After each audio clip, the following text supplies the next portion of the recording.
Will we entertain or welcome any appeal from UP kung meron man? Yes, I am open to dialogue with them. I appreciate the intercession of a lot of well-meaning people like the members of the Senate who passed a resolution for us to dialogue. Also, Secretary Roque has offered his office for a dialogue between me and Danilo Concepcion. Now, I am willing to talk to him, pero sagutin muna nila kung bakit namatay itong mga taong ito na kasama ng NPA. This is a list of students of UP from all UP campuses na namatay during encounters with the armed forces. Explain to me, bakit ang nangyari ito sa kanila? Why did they fail to protect these young kids from joining this organization and they get killed? As a parent, I really feel sad for these kids na mamatay sila ng ganito. So, explain nila yan. If they can explain that, we will talk. If not, then forget it. Thank you, sir.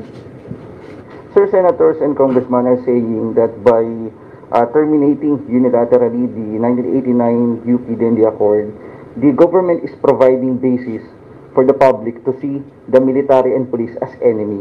Sir, pwede pa makuha reaction niyo dito? How can that be?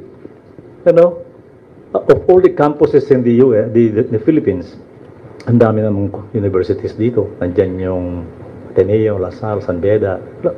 Wala naman silang kanya agreement eh. So where do they exist? The freedom of expression is there, the freedom of academic freedom is there. Lahat ng freedom they enjoy.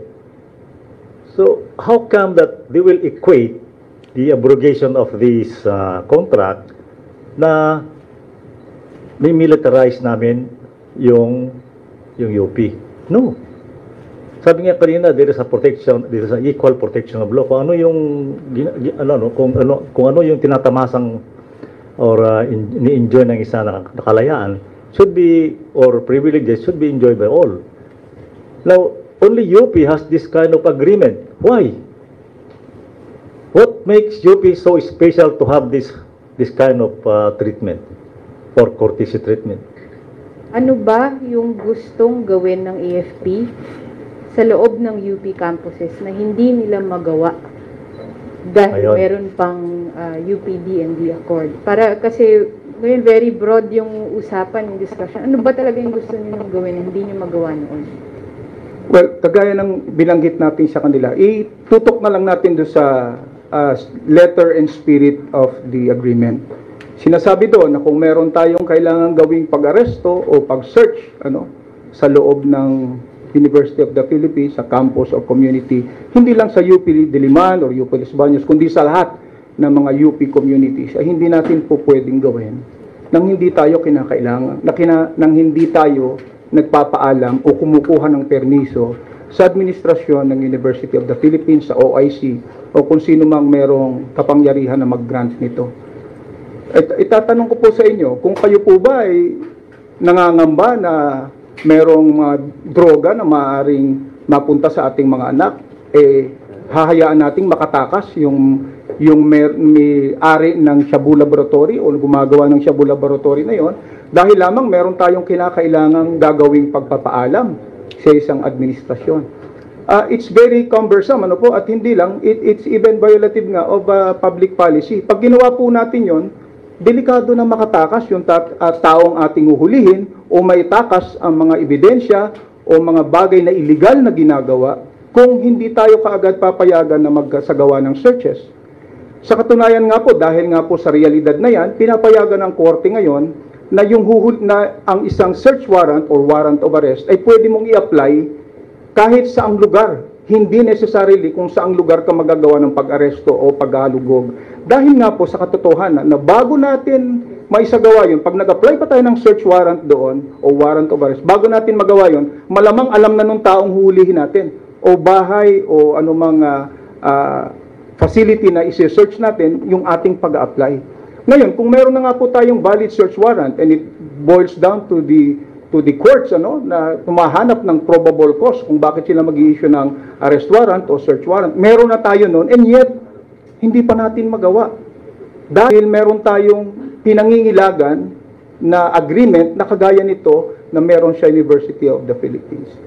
Para naman po yatang hindi siya naaayon sa kapakanan ng lahat at naaayon sa ano ang dapat na kung meron ka ng search warrant or arrest warrant, pwede mo nang hulihin yung isang taong pinaghahanap o kailangang hulihin base sa warrant na yun sapagkat meron pang isang agreement na kailangan nating isaalang-alang. And again, it is violation of the rules of court na wala namang sinasabi doon sa rules of court na pag magsasagawa kayo ng pag-aresto o paghahalugog sa ilalim ng isang valid warrant, ay kailangan nyo pang magpaalam sa ibang tao o isang tao bago ninyo legally magawa ang inyong dapat gawin based on those warrants. Okay, bottom line, ang dapat tanong is, hindi yung what do you want to do inside? Kasi ang implication niyan parang papasukin na ng mga military at saka police yung UP, ano? Ang question siguro is, we should focus on what we cannot do to implement the laws of the land because of the agreement. That is the crux of the question, of the problem. Thank you.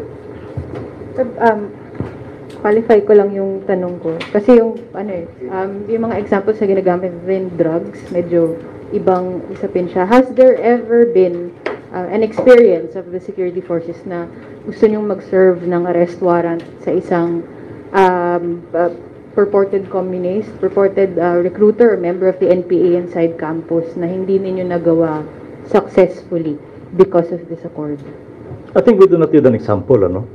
Kasi dapat lahat pantay-pantay lahat yung mga schools We can do this in Ateneo.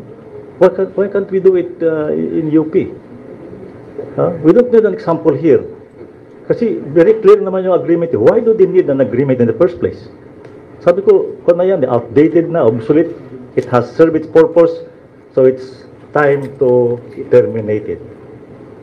No, teka muna. Kasi, let's go back to the agreement, ano. I'll go back to my argument na bakit kailangan ng UP ito at hindi kailangan ng ibang eskwelahan? What do they need it? Tell me, bakit kailangan ko? Ikaw, taga-UP ka. Ba't mo kailangan to? Atenista po ako, SND. So tell me. Aktivista ka para hindi ka. Ang alam ko lang sa history, for this was triggered by an arrest of a student activist who was 1989. That was too long ago. 30 years ago na yan Yes. Times have changed, Sarah. Wala na kami inaris na tao doon since then. So I think this agreement has outlived its usefulness. Sir, baka may dagdag ko lang, sir. Sige. Yung doktrina ng Equal Protection Clause, other schools can invoke it, If that could be accorded to UP, why can't they enjoy the same? At sabi nga ni Secretary Lorenzana, it shouldn't be deprived, they shouldn't be deprived, or this privilege, or this agreement, or this agreement that happened between UP and the DND may also be demanded by other schools. So sa ilalim ng doktrina na yan, lahat sila hihingi ng ganyang pribileyo, lahat ng ganyang kurtesiya na ipinagkaloob dati ng Department of National Defense. Let's go further, Bigyan na rin natin lahat ng schools, pati elementary, bigyan na natin. Then ay siguro sa susunod hihingi din yung LGU na magpapaalam sa kanila yung police bago makapagtayo ng ng presinto. So let us be fair to everybody here. Itong masyado nang napapaboran yung UP because of this agreement. So kung sa kanila that in doing this, we should give it to Ateneo, Lasal, San Beda, and every schools here in Metro Manila. Para pantay-pantay. Sabi nga ni Atty. Arevalo, equal protection of the law. Yung contention po ng UP is because of precisely of their history of student activism, and there was a concrete incident that triggered this. Yun po yung contention nila na this isn't an example, sabi nila, this is not an example of special treatment, this is a product of an incident. Kaya nga, that was just 3 years after martial law, so fresh pa yung sa isipan natin yung mga gulo-gulo dyan sa UP. And so, I think this was requested by the UP President then, Abueva, na bigyan sila ng, para hindi makapasok yung mga sundalo, ano? But that was 32 years ago, Chara, no? And, kaya nga, I go back to these kids that were recruited and killed sa UP, ano? Ito lang.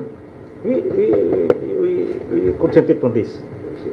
We do not suppress legitimate dissent. Mag-assembly kayo dyan. This morning when you woke up, nakakapag-tweet kayo, you can form a demonstration there. Nobody will touch you. Ang ayaw namin ay itong mga nagtatago dyan at nagre-recruit ng mga bata, binibigyan ng baril at makipaglaban against the government and they are being killed. Ito yung nasa records lang namin. Marami pang nawala na hindi na natin alam kung saan sila namatay. There had been a lot of reaction already, rallies right there. And then, ang daming panawagan, dialogue, and then for consideration daw po ang review. Ano po ang reaction niyo dito, sir? Ay, go back to my ano. Sagutin mo lang nila ito. UP should answer me truly kung bakit nagkaganito yung mga estudyante ng UP. Sila lang naman pinakamarami. There are a few from other schools, but the most number of cadres sa ka-MPA na namapatay namin ay galing sa UP. Sagutin nila yan. Can we dialogue? Talagang itong mga recruitment nila sa loob ay talagang lumalaki. Lumalaki the incidents of students being killed or former students of UP being killed in the encounters. Dumadami na. So I think that this agreement has outlived its usefulness na. It's not helping the people. It is not helping the students kasi nandyan sa loob, naka-embed niya sa loob yung mga nag-recruit. I'll read you some of the yung listahan. Itong si Josephine Lapera was killed in the UP Manila. Anong kanya? Anong organization niya? Gabriela. Giancarlo Alberto, Anak Bayan. Christine Poche, League of Filipino Students. They all died, They all died. Rica Noel Monte, Gabriela. I can go down the line, lahat Gabriela, Kabataan, LFS, everything. So, it confirms our accusations that these organizations are fronting for the Communist Party of the Philippines.